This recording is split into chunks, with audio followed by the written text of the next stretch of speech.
these industrialized countries, they see an African country as serving nothing other than being a source of raw materials for their industrial power, prosperity, period.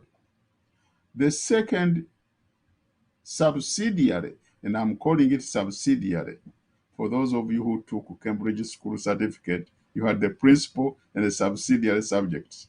The second subsidiary of the first principle is, can we dictate to this country to do the things we want them to do in order to consolidate, enhance, and expand our global power, period.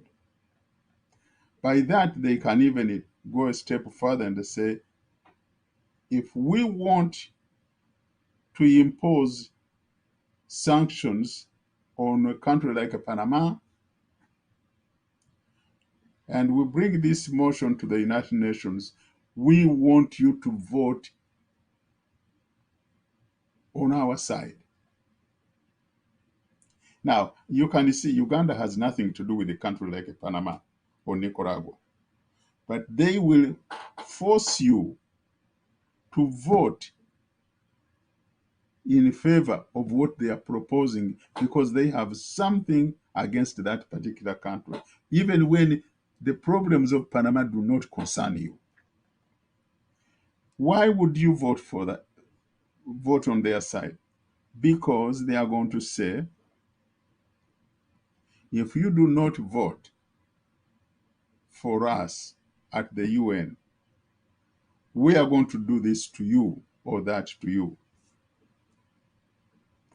Then you as a small country are going to look around and say, hey, you know what? It's a matter of just raising my hand and say, oh yeah, I agree with Proposition 14. That's all. But if I don't, this is what they are going to do to me. You saw recently when African countries said, we are not concerned about this war in Ukraine. It is none of our business. And they brought a law, or rather a bill in the US Congress. These bloody African countries which are staying neutral instead of supporting us, we are going to do to them. We are going to ask the Secretary of State to review our relations, to review our foreign aid to them. They brought a lot of things like saying, if you do this, we are going to do this to you. That is what we call global power. But most important, in the case of Uganda, as I told you in one of my lectures here, that a US colonel that I met in Annapolis here, who is one of the top guys in Somalia, told me that, yes, I know. I understand your complaint about the violation of human rights, the dictatorship, the brutality of Museveni. And he said, by the way, we know more than you do. I said, oh, yeah? And you are an American who pretend to be the standard bearers of democracy and human rights in the whole world? Yes. His conclusion was, we do not give a damn what he does to you people as long as he carries out our commands. When we ordered him go to Sudan, he went. When we ordered him go to Somalia, he went. When we ordered him to send troops, by the way, Uganda sent, I think, 10,000 troops in Iraq, and he did. When he wanted manpower in Afghanistan, he delivered. Now, if he's literally screwing you over there, that's none of our business. You hear me? That's none of our business.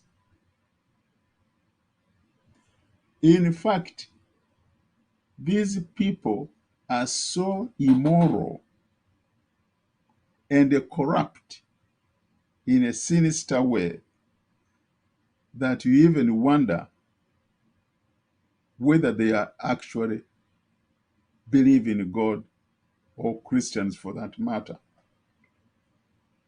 As one South African white said, that if Christianity cannot promote what we are trying to impose on the Kafir natives, meaning the blacks, the gunpowder will deliver better than the Bible.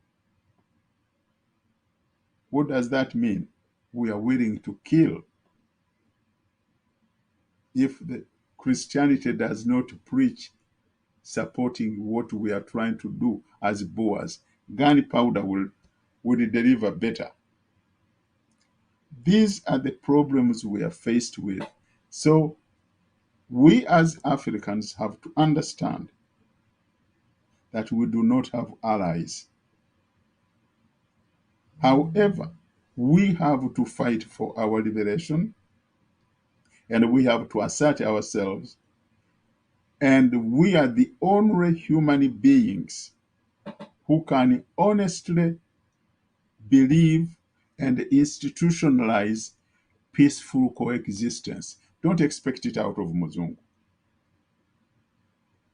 Former Attorney General Ramsey Clark told me, with my friends who were in Texas working on a specific human rights case, he said, you Africans have to understand that your lives are dispensable. And to prove that, how many people have been killed in Uganda by Museveni's regime, in Congo, in Rwanda, in Sudan, in Somalia? All these killers are trained by United States, they are armed by United States, and they don't give a damn. How many millions of dollars are being given to Museveni, either by the World Bank or US aid or British foreign aid, when they know that this money is not doing what it was planned to do? You heard of the Northern Rehabilitation Project, Malaria Project, the Ruwero Triangle Development Project. I mean, I can mention 100 of them. And the money which was appropriated never went to do what it was supposed to do. They know it, and they still give him more money. Not because he's so good, but because he is like that woman who told us that the boss's dog, mbwa ya mukuru ku gate. What Museveni's regime is the gate dog for these people. Whatever they tell it to do, he does it, and they will keep supporting him. It is up to us, as in Ugandans, to make it very expensive for them to maintain that kind of relationship with this poodle dog they have at the gate. In other words, we have to deprive them of that opportunity for their poodle dog to remain at the gate for them, so that we can reassert ourselves, reclaim our country, and chart our destiny as a free and sovereign people. We have to reinvent ourselves, and we must be focused on this particular goal, because there is no any other solution to it. Thank you.